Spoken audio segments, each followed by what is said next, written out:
दरभंगा जिला में आता है। गौतम ऋषि का आश्रम है। यहाँ हम लोग कोशिश कर रहे हैं कि इस आश्रम को आपको पूरी तरह दिखाएंगे। इस आश्रम का आज तक बहुत विकास नहीं हुआ है। अधिकारी हैं वो लोग शायद इस भूमि को देख नहीं पा रहे हैं, गौतम ऋषि के उस भूमि को देख नहीं पा रहे हैं। हालांकि मीडिया, लोकल मीडिया के माध्यम से लगातार यह भूमि चर्चा में रही है, लेकिन गौतम ऋषि का यह भूमि आज भी उदासीनता का एक प्रतिमा दिखाई दे रहा है। हम लोग आ गए हैं गौतम ऋषि के उस कुटिया में। उन्होंने जो उनके साथ जो हुआ था सारी कहानी आपको सुनाएंगे, बताएंगे विस्तार से।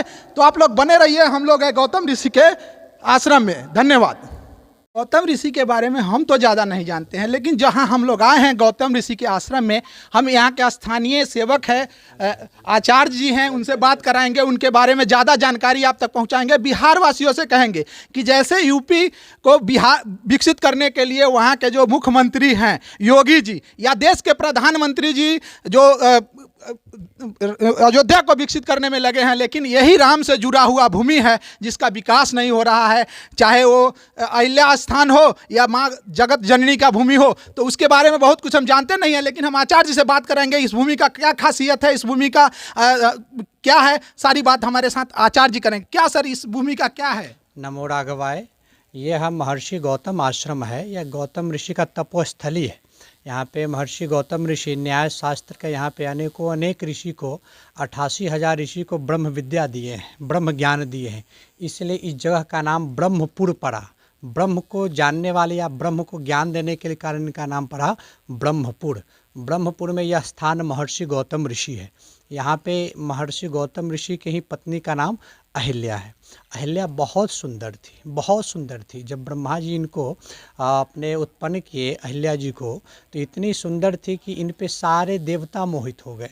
तो इनको सुरक्षित कहाँ रखा जाए, इसके लिए ब्रह्मा जी पूरे भूमंडल पे भ्रमण किए, तो देखे कि सबसे तपोनिष्ठ कोई है तो महर्षि गौतम ऋषि है। तो इनके आश्रम में धरोहर के रूप में रख करके चले गए। जब बहुत दिनों के बाद ब्रह्मा जी आए तो देखते हैं कि जैसे हम अपने कन्या को रखे थे वैसे ही यहाँ पे हमारी कन्या है। तो ये प्रसन्न होकर के महर्षि गौतम ऋषि के साथ उनका पाणी ग्रहण संस्कार विवाह कर दिया गया। तब से इंद्र और इनके पीछे पड़ गए। रामायण में पूरी कथा विस्तार से है, आप सब जानते भी होंगे कि एक बार इंद्र यहाँ पे इसी आश्रम में आया और चंद्रमा को साथ लाया, मुर्गा का आवाज़ किया सुबह में।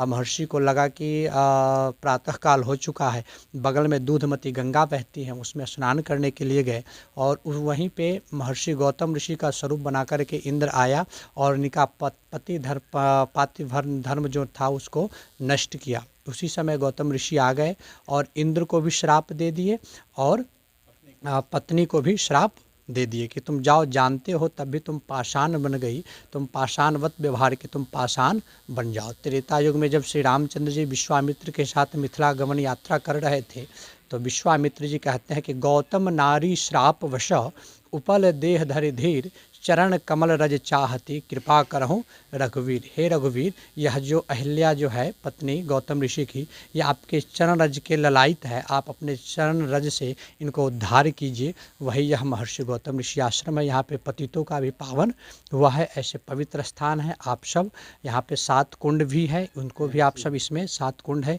इसका भी दिखाएं। और सभी आश्रम बहुत ही प्रभावशाली है, बहुत पुण्य क्षेत्र है। इस क्षेत्र की महिमा है कि यहाँ पे आने के बाद सारे पाप नष्ट हो जाते हैं। शास्त्रों में भी कहा गया है कि अन्य क्षेत्रे कृतम पापम पुण्य क्षेत्रे विनश्यति। अन्य क्षेत्र में किया हुआ पाप गौतम कुंड में आने के बाद अपने आप जल के भस्म हो जाता है। तो इस महिमा की बहुत महिमा है। यहीं पे जो न्याय शास्त्र है, जो आज सभी लोग न्याय करते हैं, ये महर्षि हमारे गौतम ऋषि के ही यहीं से निकला हुआ है।